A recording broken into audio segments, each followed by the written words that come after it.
हाँ तो दोस्तों, स्वागत है साइंस की एक नई क्लास में। पिछली क्लास में हम लोगों ने पढ़ा था मॉडर्न पीरियोडिक टेबल के बारे में। हमारी जो आज की क्लास होगी बेटा, उसमें हम लोग पढ़ेंगे जो हमारी मॉडर्न पीरियोडिक टेबल है उसमें एलिमेंट्स की प्रॉपर्टी किस तरह से वेरी करती है। तो चलिए आज की क्लास शुरू करते हैं। हमारा बेटा जो आज का टॉपिक होगा उसमें हम लोग पढ़ेंगे जो हमारी मॉडर्न पीरियोडिक टेबल है उसमें जो एलिमेंट्स हैं उनका एटॉमिक साइज़ किस तरह से वेरी करता है। बेटा सेकंड पॉइंट है, फर्स्ट पॉइंट हम लोग पढ़ चुके हैं जो हमने कल की क्लास में डिस्कस किया था वैलेंसी का। ठीक है, कि वैलेंसी जो है मॉडर्न पीरियोडिक टेबल में किस तरह से वेरी करती है। आज हम पढ़ेंगे एटॉमिक साइज़ के बारे में। एटॉमिक साइज़ समझ लेते पहले बेटा होता क्या है। जो एलिमेंट का साइज़ होता है बेटा उससे बोलते हैं एटॉमिक साइज़। इसकी डेफिनेशन देखते हैं एक बार और अच्छे से क्लियर हो जाएगा। Atomic size refers to the radius of an atom. मान लेते हैं बेटा ये कोई एटम है, इसके सेंटर में क्या होता है एटम के? न्यूक्लियस। तो बेटा जो इस एटम का रेडियस होगा वो होता है बेटा एटॉमिक साइज। या फिर हम इसे एक तरीके से और सोच सकते हैं, it may be visualized as the distance between the centre of the nucleus and the outermost shell. अब बेटा आउटर मोस्ट शेल के अलावा हम लोग बोल सकते हैं वैलेंस शेल। मान लिया ये हमारा न्यूक्लियस है, ठीक है, इसके चारों तरफ शेल होती है हमें पता है। तो बेटा जो सबसे आउटर शेल होगी, आउटर मोस्ट जो शेल होगी उसका और न्यूक्लियस के सेंटर के बीच के डिस्टेंस को हम लोग क्या बोलते हैं? Atomic size. ठीक है बेटा, उम्मीद है एटॉमिक साइज के बारे में अच्छे से क्लियर हो गया हो कि एटॉमिक साइज होता क्या है। अब बेटा हम लोग पढ़ेंगे जो ये हमारी पीरियोडिक टेबल बनी हुई यहाँ पे, ठीक है। इसमें हमने क्या पढ़ा था? 1 से लेके 18 तक तो क्या है? ग्रुप्स। और बेटा 1 to 7 है पीरियड्स। अब जो हम वेरिएशन पढ़ेंगे इसमें वो पढ़ेंगे बेटा जो एलिमेंट्स पीरियड्स में किस तरह से एटॉमिक साइज वेरी करेगा और जो ग्रुप्स हैं उसमें किस तरह से एटॉमिक साइज वेरी करेगा। तो बेटा सबसे पहले पढ़ेंगे हम लोग ग्रुप के बारे में कि जो हमारे ग्रुप्स हैं इसमें एटॉमिक साइज किस तरह से वेरी कर रहा है, ठीक है। अब बेटा जो पॉइंट है, atomic size increases as we move down the group, move down the group। मतलब बेटा जब हम ऊपर से नीचे की तरफ जाएंगे तो जो हमारा एटॉमिक साइज है वो इंक्रीज होगा, ठीक है। अब ऐसा क्यों होगा वो देख लेते हैं। आप लोगों को बस ये याद रखना कि जब ऊपर से नीचे जाएंगे तो क्या होगा, एटॉमिक साइज में वेरिएशन किस तरह से होगी।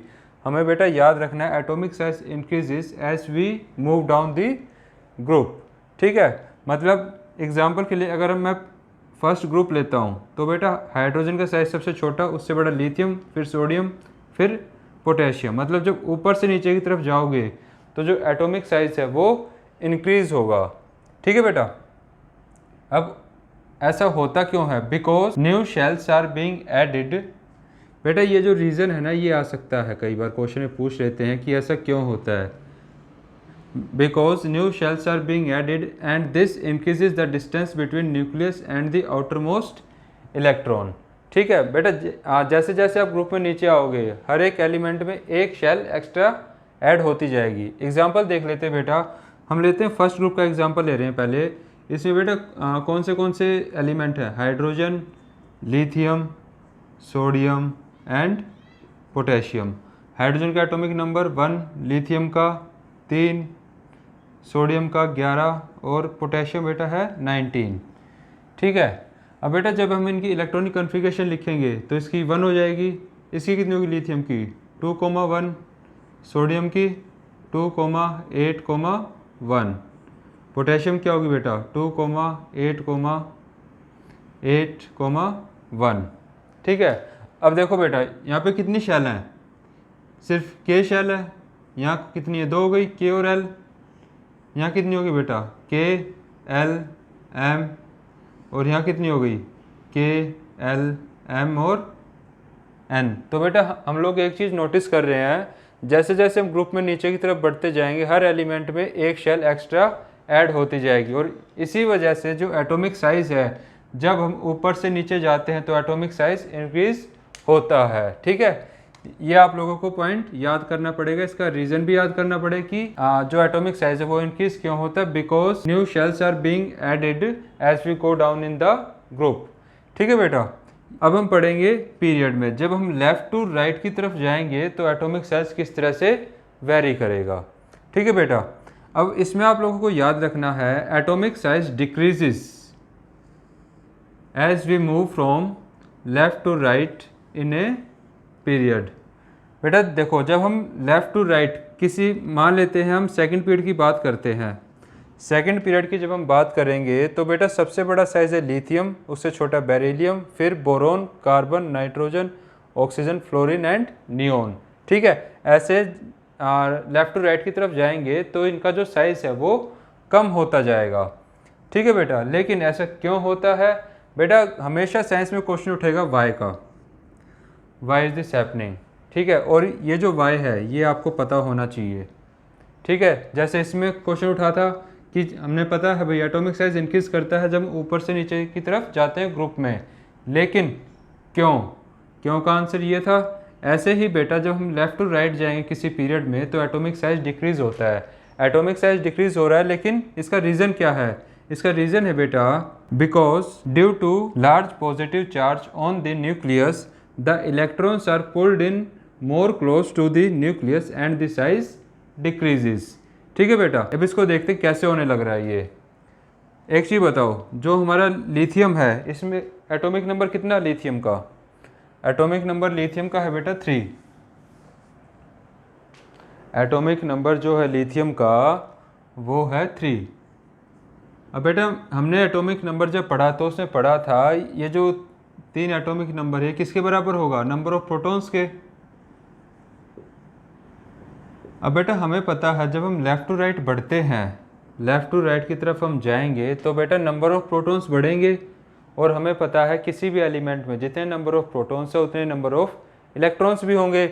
जैसे जैसे बेटा न्यूक्लियस में पॉजिटिव चार्ज बढ़ेगा इनका जो फोर्स ऑफ अट्रैक्शन है वो ज़्यादा होता जाएगा, और बेटा जैसे जैसे बढ़ता जाएगा जो हमारा एटॉमिक साइज़ है वो घटता जाएगा। ठीक है, एग्जाम्पल ये देख लेते हैं बेटा, इसका इलेक्ट्रॉनिक कन्फिगरेशन 2 1, बेरिलियम की कितनी होगी? 4 एटॉमिक नंबर है तो बेटा कितने हो गए? 2,2 है ना। ऐसे ही बेटा जो बोरोन है, बोरोन का क्या होगा? 5 है तो क्या हो गया? 2,3। कार्बन 6 है, इसका क्या हो गया बेटा? 2,4। अब देखो शेल तो उतनी ही है, लेकिन बढ़ने क्या चीज़ लग रही है बेटा? जो पॉजिटिव चार्ज है, जो नंबर ऑफ प्रोटॉन्स हैं वो बढ़ने लग रहे हैं। और हमें पता है जितने ज़्यादा पॉजिटिव चार्ज होंगे और जितने ज़्यादा नेगेटिव चार्ज होंगे, मतलब जितना प्रोटॉन होंगे और जितने ज़्यादा इलेक्ट्रॉन होंगे, उनके बीच में फोर्स ऑफ अट्रैक्शन भी उतनी ही ज़्यादा होगी। इसी वजह से बेटा जो एटॉमिक साइज़ है वो डिक्रीज़ करता है। कब? जब हम लेफ़्ट टू राइट जाते हैं किसी पीरियड में। ठीक है बेटा, तो ये दोनों पॉइंट्स आपको याद रखने हैं। ठीक है, वीडियो को पॉज करके एक बार इसे अपनी कॉपी में अच्छे से नोट डाउन कर लेना। अब हम इसके बाद डिस्कस करेंगे इससे अगली प्रॉपर्टी। ठीक है बेटा। हाँ तो दोस्तों अब हम डिस्कस करेंगे अपनी अगली प्रॉपर्टी के बारे में जो है मेटालिक कैरेक्टर। अब बेटा इसको डिस्कस करने से पहले एक बार कुछ प्रॉपर्टी जान लेते हैं कि मेटल्स की प्रॉपर्टी क्या क्या होती है, या फिर उनकी जो मेटालिक कैरेक्टर है वो कैसा होता है। ठीक है, अब बेटा जो मेटालिक कैरेक्टर का मतलब है means the tendency of an atom to lose electrons. हमारा जो चैप्टर था मेटल्स एंड नॉन मेटल्स, उसमें बेटा हमने मेटल्स के बारे में पढ़ा था। जो मेटल्स हैं, मेटल्स इलेक्ट्रॉन को डोनेट करते हैं, डोनेट इलेक्ट्रॉन्स। ठीक है, अब बेटा इलेक्ट्रॉन डोनेट करने के बाद ये क्या बनाते हैं? ये बनाते हैं पॉजिटिव आयंस।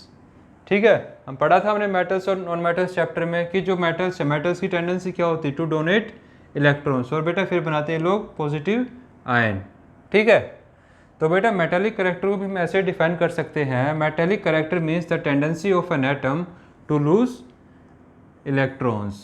ठीक है बेटा, उम्मीद है समझ में आ गया होगा कि मेटालिक कैरेक्टर हम कब कहते हैं? जब बेटा किसी एलिमेंट की टेंडेंसी क्या हो कि वो अपने एक इलेक्ट्रॉन को डोनेट कर दे। ठीक है बेटा, अब जो हमारी ये टेबल थी, जो हमारी मॉडर्न पीरियड टेबल है, इसका बेटा जो लेफ्ट हैंड साइड होती है ना, लेफ्ट हैंड साइड में सारे के सारे क्या हैं? Metals. Metals occupy the left hand side of the periodic table.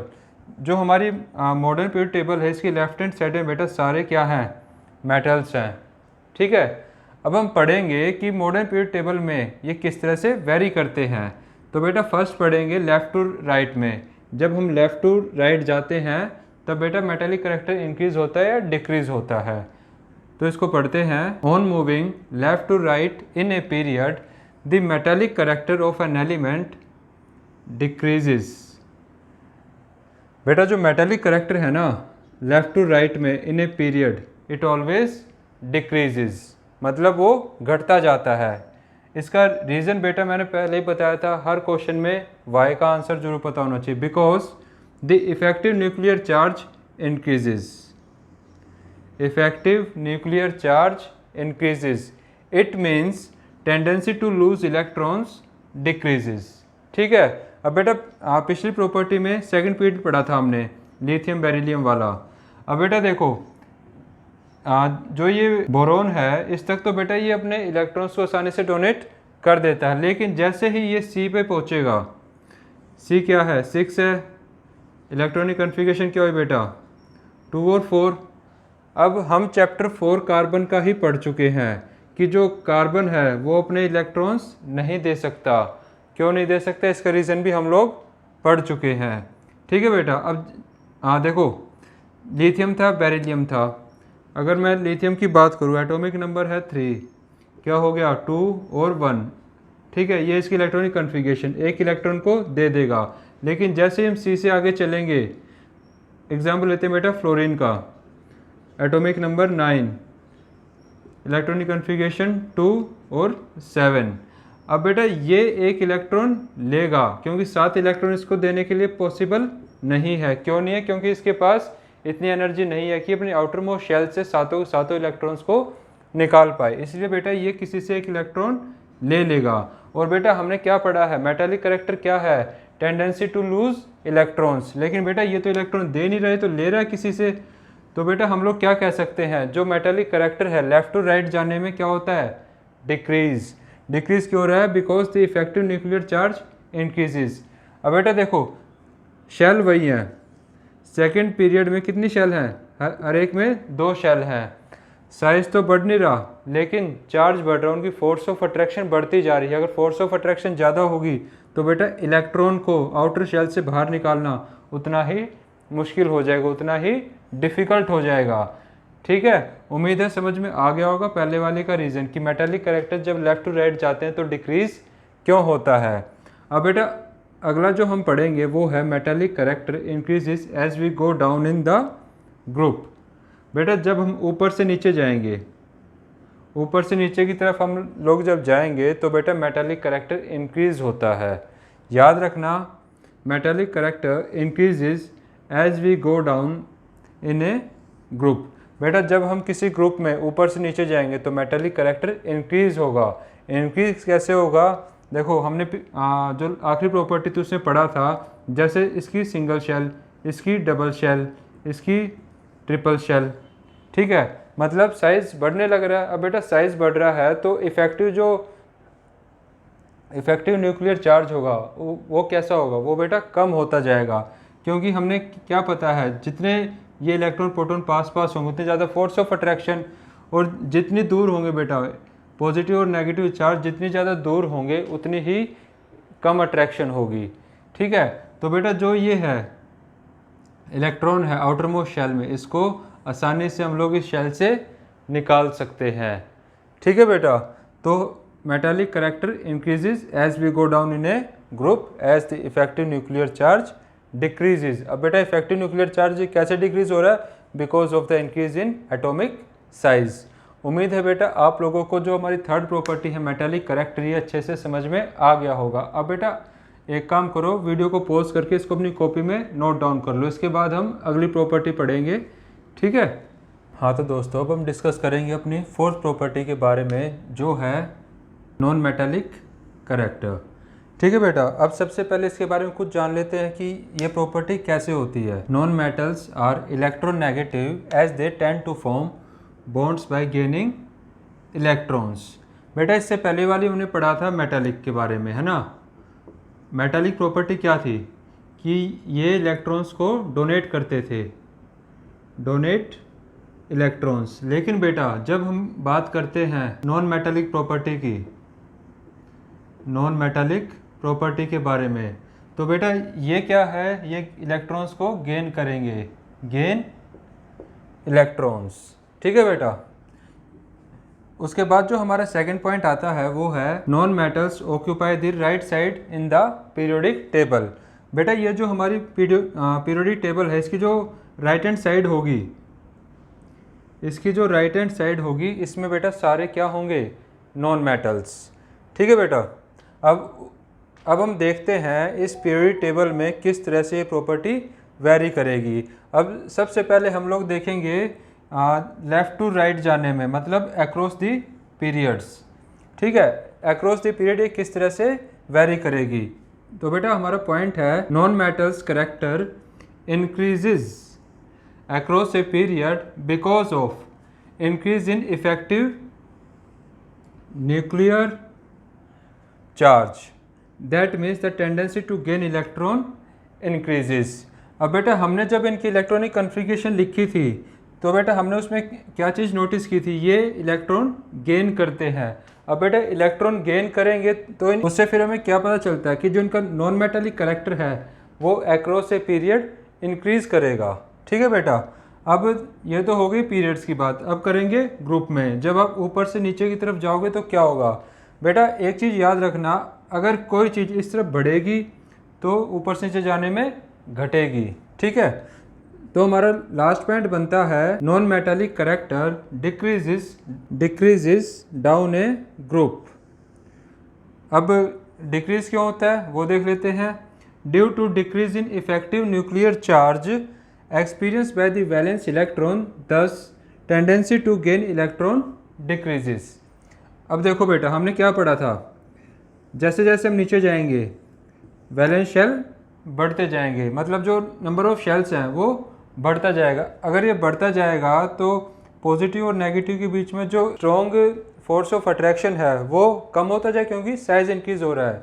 अगर बेटा ये अट्रैक्शन ही कम होगा तो जैसे जैसे आप इससे भी बड़े एलिमेंट में जाओगे, मान लिया किसी कोई इतना बड़ा एलिमेंट है, तो बेटा ये इलेक्ट्रॉन को अपने पास कैसे ले पाएगा, जब इसका force of attraction he positive और नेगेटिव के बीच में इतना कम है, तो इसकी जो वैलेंस शेल है इसके अंदर ही इलेक्ट्रॉन्स को कैसे एडजस्ट कर पाएगा। इसलिए जो है हमारी लास्ट प्रॉपर्टी ये है कि जो जब हम ऊपर से नीचे ग्रुप में जाते हैं तो ये डिक्रीज होता है। ठीक है बेटा।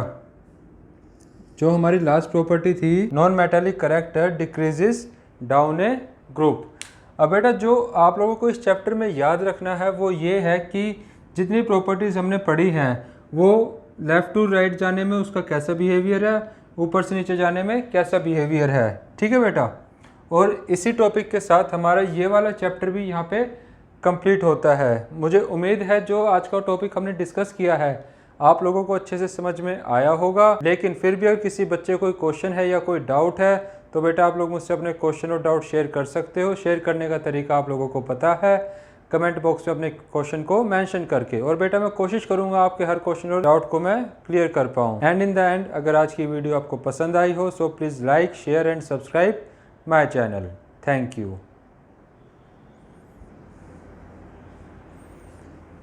और वीडियो को पॉज करके इसको अपनी कॉपी में नोट डाउन कर लेना। ठीक है बेटा।